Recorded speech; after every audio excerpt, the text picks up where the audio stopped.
PJ, today a very white match. And we've dressed for the occasion. We have dressed for the occasion. We've dressed the table for the occasion because we have a very white cheese. Yes. With a very white wine. So today I have picked a cheese called Chèvre. Really unusual word because when it's on the packaging it's C-H-E-V-R-E.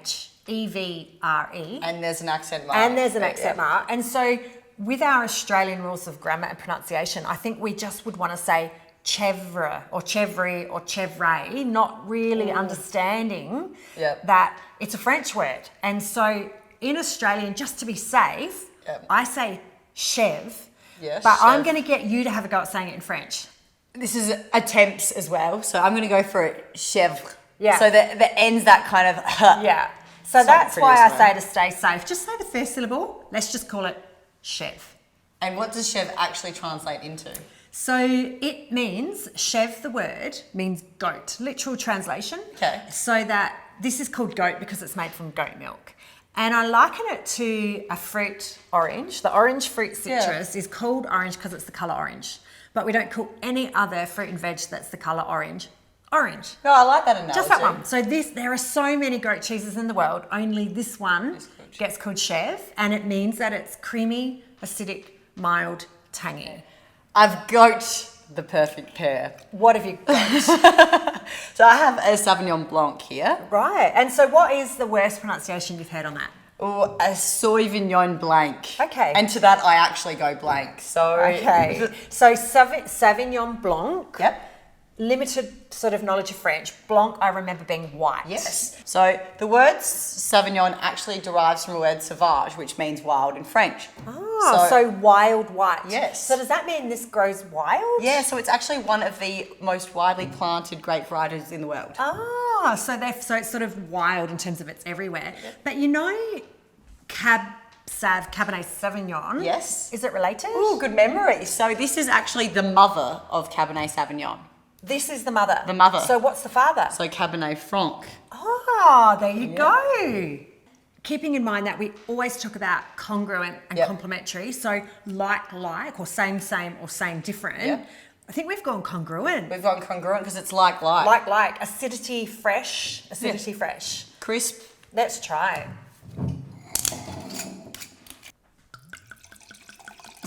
Look how clear that is. And obviously being a bit warmer now, getting into spring and summer, especially on a hot day, just a great pairing. Perfect, Yeah, I often get asked what my favourite cheese is, and I always say it depends on the weather, my mood as well. Yeah, so definitely. Classic, my regular question. Yep. I'm out with a mate, they've poured me a wine, they're trying to trick me, they've said, what's this wine, Sheree? Just smell it. What am I smelling when it's Sauvignon Blanc?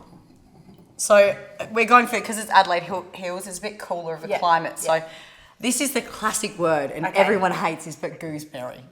See, who's had a gooseberry? Yeah, that's like you're herbaceous. Have you had I haven't even, you've sprung me here. So gooseberry is like a sour grape. That's our best description okay, of it. so if only someone said it smells like unripe grape. Well, you don't have that finesse to your adjective. Gooseberry sounds posher. This smells like gooseberry. Okay, so I'm smelling, what else am I smelling? So then I'd also do passion fruit. Yeah, I get passion fruit. A lot of people get passion fruit. It's quite a pronounced smell. And then, again, not as pleasant, but the grass, like cut grass aromas. Cut grass, unripe grape, and you are going to passion sound fruit. like an absolute wine snob at your next tasting. Okay, and when we swirl,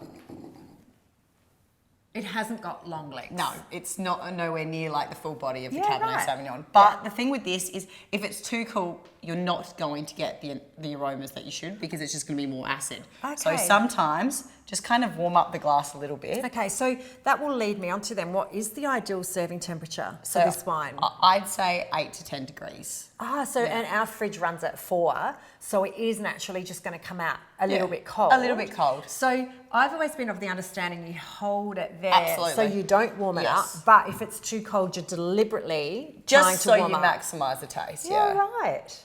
Yeah. So why don't we try it? So I have to ask. We've got olives as a pairing. Yeah. Why have we selected them? Yeah. So Thank you. this is really acidic and fresh and a little bit creamy. Yep. But the olives are really creamy in terms of their oiliness. Yeah, okay, so the whole green, mouth. and their green is a little bit acid. Yep. But they're salt. And that's just this whole opposite Mouthfeel. mouthfeel. And Wait, what's the word?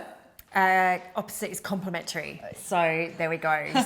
So let's see what you think. See how the acid and acid goes together.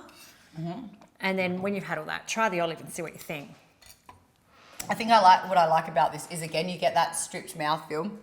And this is still acid, but then there's that cream element that, again, just creates that entire mouthfeel. Yeah.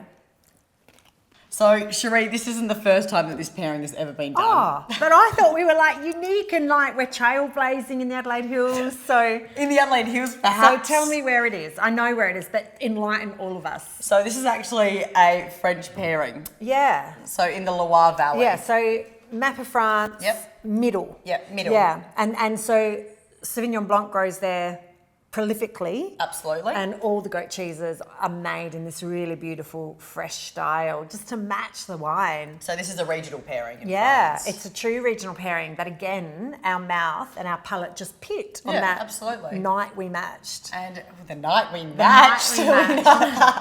So, and just like, Loire Valley in France, this is an Adelaide Hills regional pairing. Yeah, so I think we've done pretty cool well. Climate. Yeah, awesome. cool climate.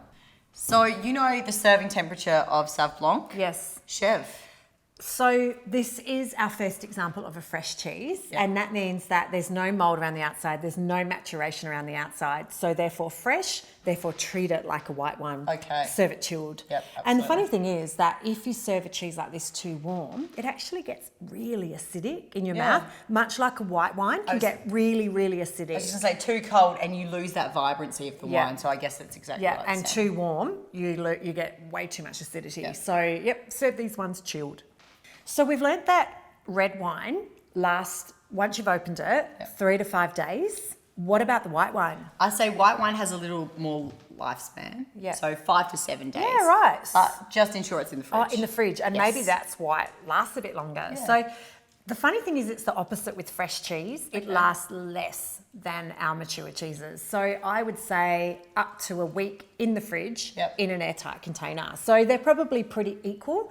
It does lose its vibrancy. It gets a little bit stale tasting as well. So consume them together. Otherwise, have you got some fun fact or trick to preserve it? A really cool trick with this one is put it into a container or a jar and completely cover it and immerse it in oil. And that will last for 6 months. And that's because oil stops the oxygen getting to the cheese. And we've learnt about how oxygen oxidizes. So that's essentially a marinated cheese when you're buying them in oil. Yeah, I see them in the shops all the time. And then you can throw in some garlic, you can throw in rosemary, whatever herbs, and it will just sit there.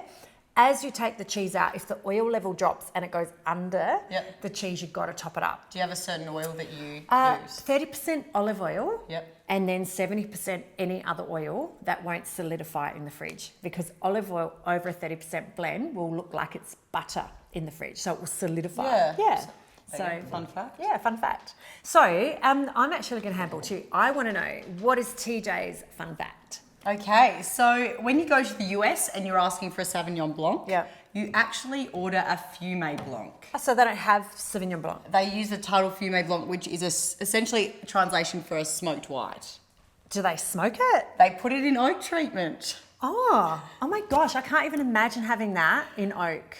You lose a vibrancy. Do you know what's really interesting? That this is called Black Thursday. Yes. And I recall you saying that is because this particular vineyard stopped those bushfires. In Gamaraka several years back. Yeah. So this could be smoked. This could be Fumé Blanc. This could be a Fumé Blanc. Wow. Through history. There you go. That's amazing. Well, thank you. I think we've learnt heaps today. So here's to demystifying cheese and wine. One bottle at a time. Cheers. Cheers. There you go, guys.